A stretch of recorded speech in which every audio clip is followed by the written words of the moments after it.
Glória a Deus, a paz do Senhor Jesus reine sobre a tua vida, sobre o teu ser, sobre o teu coração, a tua família, a tua casa, amém?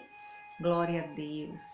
Grandes coisas tem feito o Senhor por nós e temos muito que agradecer a Ele.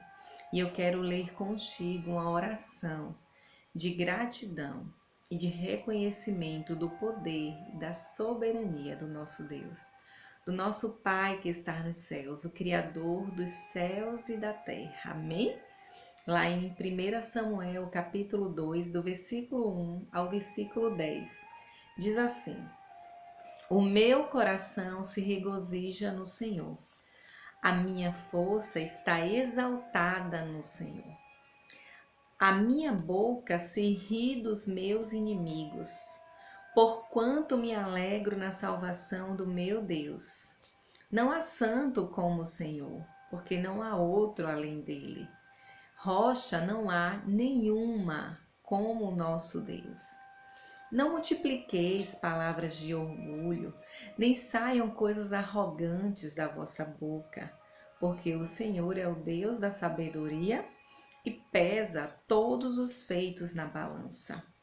O arco dos fortes é quebrado, porém os fracos cingidos de força. Os que antes eram fartos, hoje se alugam por pão, mas os que andavam famintos não sofrem mais fome. Até a estéril tem 7 filhos, e a que tinha muitos filhos perde o vigor. O Senhor é o que tira a vida e a dá, faz descer a sepultura e faz subir de lá. O Senhor empobrece e enriquece, abaixa e também exalta. Levanta o pobre do pó e desde o monturo exalta o necessitado. Para o fazer assentar entre os príncipes, para o fazer herdar o trono de glória, porque do Senhor são as colunas da terra, e assentou sobre elas o mundo. Ele guarda os pés dos seus santos, porém os perversos emudecem nas trevas da morte. Porque o homem não prevalece pela força. Os que contendem com o Senhor são quebrantados. Dos céus troveja contra eles. O Senhor julga as extremidades da terra, dá força ao seu rei e exalta o poder do seu ungido. Aleluia, glória a Deus. Essa foi uma oração de Ana, reconhecendo que todas as coisas é possível para o nosso Deus, que Ele é soberano sobre tudo, sobre todo o universo. E Ana estava agradecida ao Senhor por Ele ter atendido o seu pedido, ouvido a sua oração. E quem foi Ana? Ana era uma mulher estéril, uma mulher que não podia ter filhos, e isso lhe causava muita dor, muita angústia, muita frustração, muito sofrimento. Na época de Ana, ter filhos era uma questão de honra, uma questão de status, uma questão de poder. Os filhos é que mantinham os negócios da família, a agricultura, a criação de animais. Então, quanto mais filhos e de preferência homem, era algo de honra para a sua família, de poder para a família. E Ana não tinha nenhum filho. Imagine o constrangimento de Ana, com os olhares daquelas pessoas à sua volta, da sua vizinhança, da sua família. Imagine os falatórios, o quanto tudo isso constrangia Ana. Ela se sentia uma mulher fracassada na época em que ela vivia. Ana tinha um marido que amava muito, que cuidava de forma especial dela. Porém, por mais que ele a amasse, ele não podia resolver o problema de Ana. E nós temos pessoas que nos amam, pessoas que nos querem bem, mas por mais que elas nos amem, existem situações na nossa vida que elas não podem resolver. E toda essa situação conduziu Ana para a oração. Toda essa situação conduziu Ana para Deus, para buscar ao Senhor. Isso está lá em 1 Samuel, capítulo 1, do versículo 9 ao 18, onde vai estar a oração de Ana, que diz assim: após terem comido e bebido em Siló, estando Eli, o sacerdote, assentado numa cadeira junto a um pilar do templo, levantou-se Ana e com amargura de alma orou ao Senhor e chorou abundantemente. Fez um voto ao Senhor dos Exércitos e ela disse o seguinte: se benignamente atentares para a aflição da tua serva, ela servia ao Senhor, e de mim te lembrares, da tua serva te não esqueceres, e lhe deres um filho, homem, ao Senhor o darei por todos os dias da sua vida, e sobre a sua cabeça não passará navalha. Ana entregou ao Senhor, antes mesmo dela conceber, aquilo que era tão especial para ela. Ela entregou ao Senhor. Demorando-se ela no orar perante o Senhor, o sacerdote observou o movimento dos lábios, porquanto Ana só no coração falava, e os seus lábios se movia, porém não lhe ouvia a voz. O sacerdote a teve por bêbada e disse: até quando estarás tu embriagada? Aparta-te deste vinho. Porém Ana respondeu: não, meu senhor, eu sou mulher atribulada de espírito. Não bebi nem vinho, nem bebida forte, porém venho derramando a minha alma perante o Senhor. Derramando, Ana fazia isso continuamente, perante ao Senhor, buscando ao Senhor, derramando diante de Deus toda a sua dor, a sua angústia, o seu sofrimento. E ela disse: não me tenha por filha de Belial, porque pelo excesso da minha ansiedade e da minha aflição é que tenho falado até agora. Quanta ansiedade, quanta aflição, quanta dor e quanta angústia havia no coração de Ana. E tudo isso ela estava derramando diante do Senhor. E então o sacerdote olha para ela e diz o seguinte: vai em paz, e o Deus de Israel te conceda a petição que fizeste.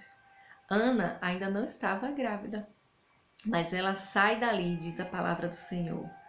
A mulher se foi o seu caminho e comeu, e o seu semblante já não era mais triste. Ana saiu dali, da presença do Senhor, com outro semblante. O seu coração, as suas emoções transformadas, saradas e curadas, antes mesmo de receber, o seu presente, a sua bênção, aquilo que ela pediu ao Senhor. Ana insistiu naquilo que ela queria, diante daquele que podia fazer algo por ela. E você, o quanto tem insistido diante de Deus naquilo que você quer? A dor, a angústia, o sofrimento, quando encaminhado na direção certa, para aquele que pode todas as coisas, geram bênçãos maravilhosas na nossa vida.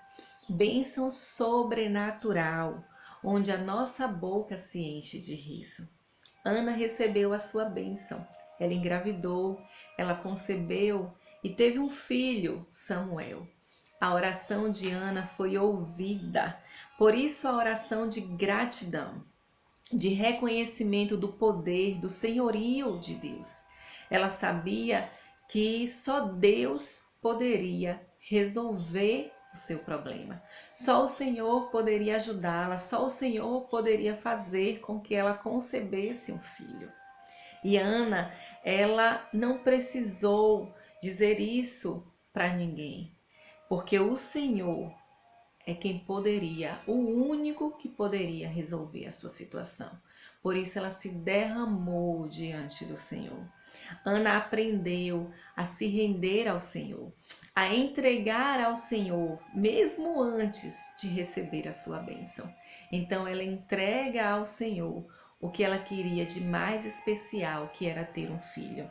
Ana teve muitos filhos depois de Samuel, mas Samuel foi a resposta da rendição e da entrega de Ana. Eu acredito que quando Ana olhava para Samuel, um homem admirável, temente ao Senhor, um homem de caráter, de honra, o maior juiz do seu povo, sacerdote, um homem que honrou ao Senhor e ao seu povo com justiça todos os dias da sua vida. Eu imagino que quando Ana olhava para ele, o seu coração transbordava de alegria e de gratidão ao Senhor. Diante de tudo que ela viveu, diante de tudo que ela passou, Ana pôde perceber que toda aquela humilhação, toda aquela situação ruim a conduziu ao lugar certo. Ou melhor ainda, a pessoa certa, aquele que pode todas as coisas, aquele que tem o fundamento da terra, do mundo nas suas mãos, tem o poder de todas as coisas.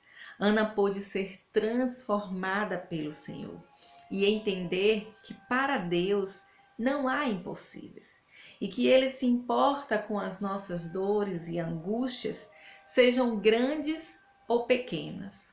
Ana entendia que por mais que as pessoas que estivessem à sua volta lhe amassem, o único que poderia realmente resolver o seu problema era Deus.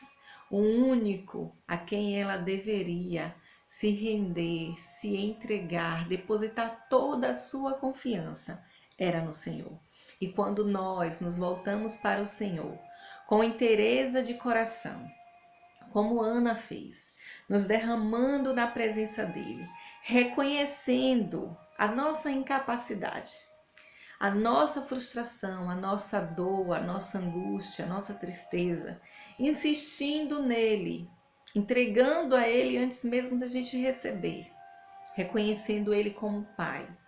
Então ele se volta para nós e age em nosso favor. E mesmo antes de recebermos as bênçãos, as nossas orações serem atendidas, o nosso semblante muda. A nossa aparência muda, o nosso ser muda, porque estamos na presença do Todo-Poderoso. E quando vamos à presença do Todo-Poderoso, não saímos de lá da mesma forma. Por isso que Ana sai já feliz, já alegre, mesmo antes de receber qualquer coisa. E eu quero declarar que seja assim na tua vida. Eu quero declarar sobre a tua vida o Salmo 126, o versículo 2 e o versículo 3. Que a tua boca se encha de riso, que a tua língua se encha de cânticos de alegria, porque grandes coisas fará o Senhor na tua vida. Em nome de Jesus, se entregue a Ele. O Senhor Jesus te abençoe. Amém.